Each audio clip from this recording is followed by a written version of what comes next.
Welcome once again to How to Relate to Anyone. Here is Dr. Orv Owens.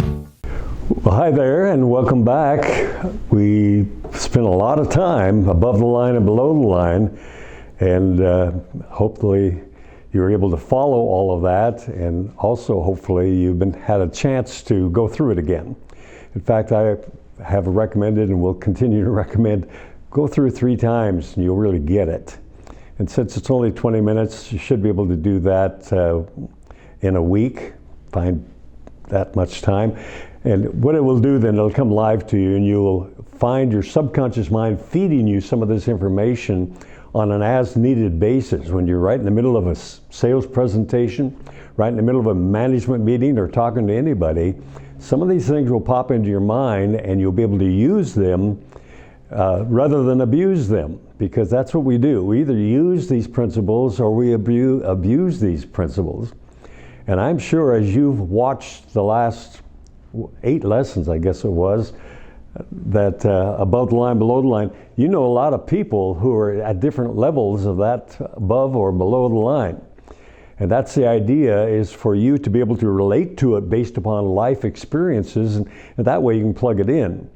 Well, what we're going to do now is we're going to take a look at your brain, the conscious mind, the subconscious mind, and how they function to cause you to be who you are. Your personality is an outward expression of inner attitudes, and we want to look at where the inner attitudes are and how they get there and what you can do to control those, because vitally important that you know what you're putting into your mind, because what you're putting in is going to come out. You know people who mouth off or blast off or use a lot of 4-letter words and whatever. And that's stuff they've been putting in their mind over their lifetime, and it just automatically comes out. You find yourself saying stuff on a repetitive basis, because basically we build a framework of who we are as a person with words.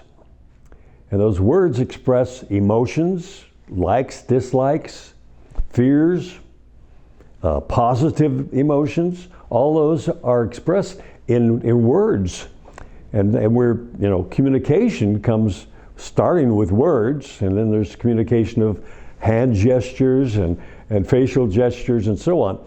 So the subconscious mind is the controlling factor, and we want to look at that in the next few lessons, and how the information that you program into your subconscious mind, much like a computer, the subconscious mind is the hard drive of the brain.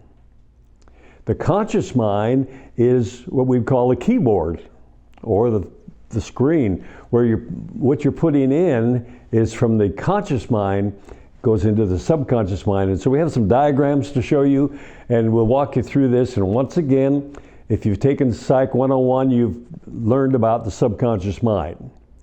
But if you have not, or if it's been a long time, you might want to review these 4 or 5 lessons that we're going to be going through right away on how the brain works and how it presents you. But more than that, also how to read other people's inner motivations, or what they are thinking by what they say, how they act, how they react. In sales, you have to be able to read your clients. And I would tell you, if you're dealing with a couple, you have 2 different bases to work from. If you're dealing with making a presentation to a committee, you're in trouble, because probably all 5 of our motivations we covered earlier are embodied in that group. And so you have to cover all those bases if you're going to communicate and relate to each individual.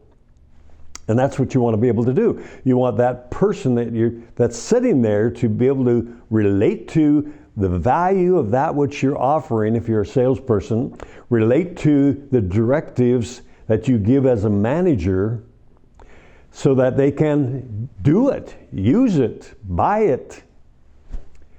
One of the biggest problems in the corporate business is managers who do not relate well to their employees, and the employees have no idea what they really want. What does the boss really want? I don't know. talks in circles. I don't know what he's even saying. Because most people speak based upon their own frame of reference.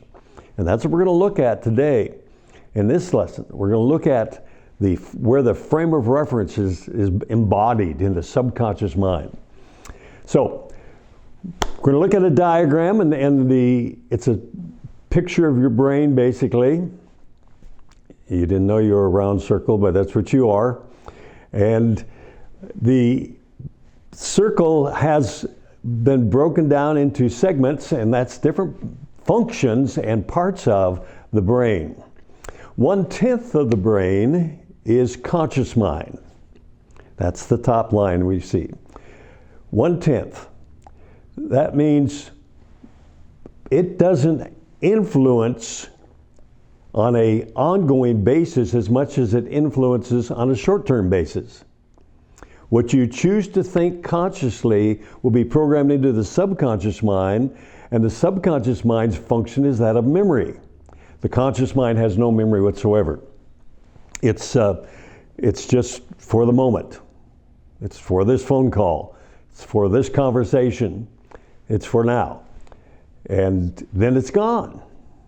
And when you try remembering something and you can't remember it, and you're thinking all these ways to remember things, the reason you're trying to remember and you can't remember is because you're using the conscious mind, and the conscious mind has no memory. Has no memory whatsoever. It's all being fed by the five senses, and it's new material coming in constantly, then programmed down into the subconscious mind, and the subconscious mind is the memory part of your brain. So everything that's come through your five senses from conception till now has come through the five senses, gone through the conscious mind, and a value has been placed on that information. That's really important. That's not very important at all. I'll die for that. I don't want to have any more to do with that. And those are decisions we make consciously. And the interesting part is every thought, the smallest element of thought, is a decision. So you're making decisions all day long. Hundreds of thousands of decisions in a day. That's why you're so tired at night and have to go to sleep. That's not really true, but it sounds like it's a lot of work. Reading and digesting all of those thoughts that pop into your mind. The conscious mind is fed from the five senses, and it just bombards, because every thought is a decision. And the decision is, I like it, I don't like it. That's great, it's terrible. And we're making these kind of decisions all day long about people, about circumstances, about your automobile, about the weather. And the problem is most people are redigesting on a repetitive basis negatives about the weather, about the person they have to work for, or whatever. We tend to be a negative society, and that's because most of our decisions consciously are from a fear motivation rather than a love motivation. Below the line. I'll pause there so you can remember all the below the line stuff. Below the line thinking rather than above the line thinking. So somebody says, I would like you to do this, this, and this. And you say, well, I'm not sure. And as soon as you say, I'm not, you're below the line. Stop it. That's my professional advice. You just knock it off. Start being in a positive state where you can be creative and productive and have the rewards of achieving and being an achiever. There's too many people who are stuck in a rut. They get up in the morning, eat good breakfast so they can go to work, have enough energy to go to work, put in the hours, and come home and thank God it's Friday, and that's their day. Hope I'm not talking about you right now. I like the idea of being excited about going to work and can hardly wait to get to work.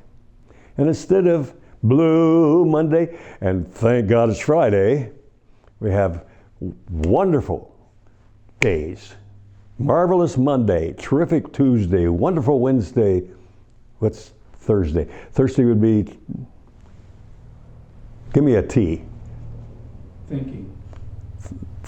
Thinking. Thinking. Terrific. Okay, thinking, terrific. Yeah. We need to label these days positive rather than negative. It's real easy to fall into that trap of saying Blue Mondays and thank God it's Friday and what hump day Wednesday, isn't it? Wow. All negative labels that you have to live with. That doesn't make sense. Let's get positive. Let's start looking at creativity and productivity and achieving and learning something new I'm an old guy. Next birthday I'll be 96. Well, that's not really true, but it feels like it sometimes. And I still strive to find something new every day, something creative every day. What have I done at this day? And I kind of check myself out in the evening before I go to bed. What have I done that's been creative and productive this day? Because the measurement of real life and real living is being productive, as opposed to sitting on a stump and waiting for the weather to clear and whatever. So consciously we have to decide, we have to choose to believe that there are mountains to climb and new discoveries and all the things that are possible in your career field and in your lifestyle and in your family life and in your personal life and in your social life. In every area of your life you should be creative. If you're being creative, you're happy. And creativity is a choice you make consciously. Doesn't just happen. You choose to be creative. I have to get all my paints out and my easel and all my tools to paint, because that's what I do for relaxation. And all of a sudden, 4 hours have gone by and I've splashed paint around on that canvas and it's starting to look like a sky, and well, here's some trees and here's little waterfalls. And it's great relaxation for me. It's just an escape. I have nothing to think about except getting that paint to look like a picture.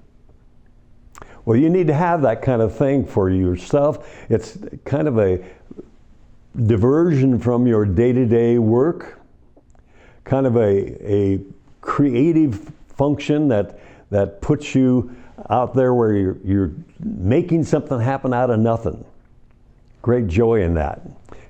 And this is a decision you make consciously. Well, the conscious decisions are programmed down into the subconscious mind and become a permanent part of your memory. And you live with that. And in most cases, people live with a whole bunch of negatives that they programmed in at a younger time in their life, and it holds them back from being everything they can be, including happy. And I think everybody wants to be happy. Well, the happiest you can be is when you are seeing yourself being creative and productive, because you feel like your life is counting for something. And the interesting part is the average American uses about 20 to 25% of their natural ability. So I would challenge you, start pushing yourself a little bit, do something you've never done before. And you'll be surprised how well you'll be able to do it if you keep with it. It takes repetition. When I first painted my first painting, nobody liked it. Nobody said, "Wow, great job, Orv." It was on a cardboard box, and it was house paints that I used to paint a mountain and a lake. But now I have people all over the country have paintings that I painted hanging on their walls. I don't sell them, I just give them away. If somebody says, "I like that one," it's yours. That's how I get rid of my paintings. I got to tell you this has nothing to do with this subject, but I donated one of my paintings to a school that was doing a fundraiser, and they were doing an auction, and so they could auction off my painting. And they did. They auctioned it off, and the money that was raised from that item in the auction was enough to buy the frame for the picture. So basically, the people bought a frame and we threw in a picture with it. So I haven't done any of that since.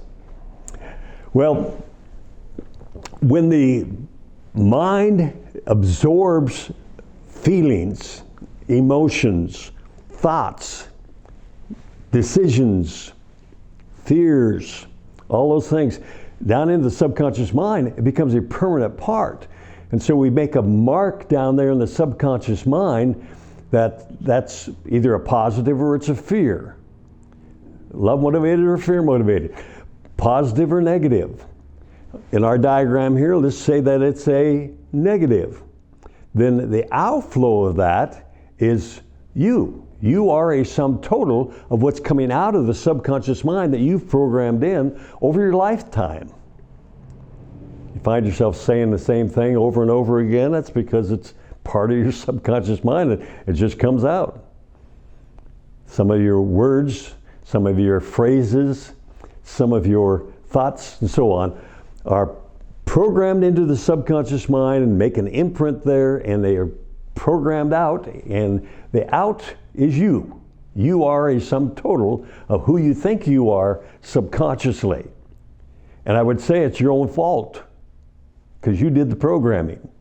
Nobody programmed you. I mean, people said things to you that had influence and impact on your life, but how you related to what people said is more important than what the people said.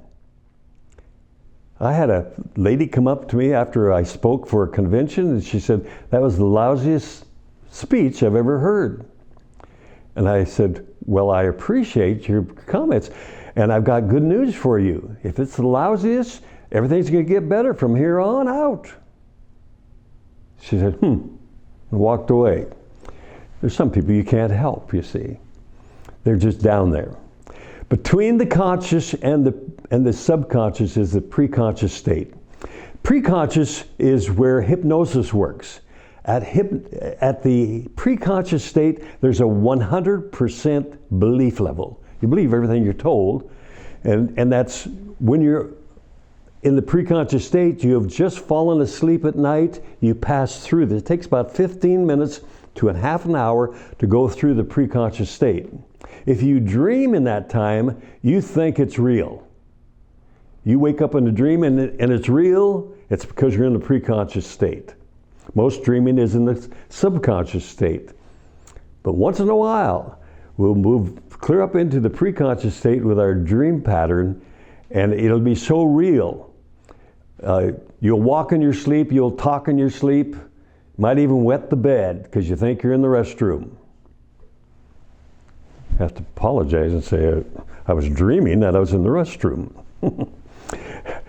We use that preconscious state for what we call sleep learning. You can literally listen to something very softly and learn from that tape or CD or DVD or whatever you're listening to. And it will have tremendous impact on your subconscious mind because the belief level is so high that you accept it totally and it becomes a part of you. We have used it in counseling to help people conquer fears because we can program with a sleep tape a statement that says, this is something you are on top of. This is something you have conquered. This is something that no longer has impact upon you. Preconscious state is where hypnosis works. People are moved from a conscious level to a preconscious state, and they do what they're told to do. And they believe it's true. That's why they act on it, and it comes to life. So this is how the brain works. The conscious mind is fed through the five senses, taste, touch, smell, sight, hearing, all those, and we make a decision. I like it, I don't like it. It's great, it's terrible. Decisions are made on every thought that you get. And then it's programmed into the subconscious mind, becomes a permanent part of who you are as a person, and the outflow of that is your personality, performance, and presence. And in our next lesson, we're going to be talking about those three words: your personality, your performance, how you act and react, and your presence, which is the atmosphere you project. So be sure and tune in for the next lesson, and we're going to play off of this diagram of the brain so that you can understand how and why you want to use this part of your brain to become everything you can become. The limitations are only in your mind, and you have control of your mind.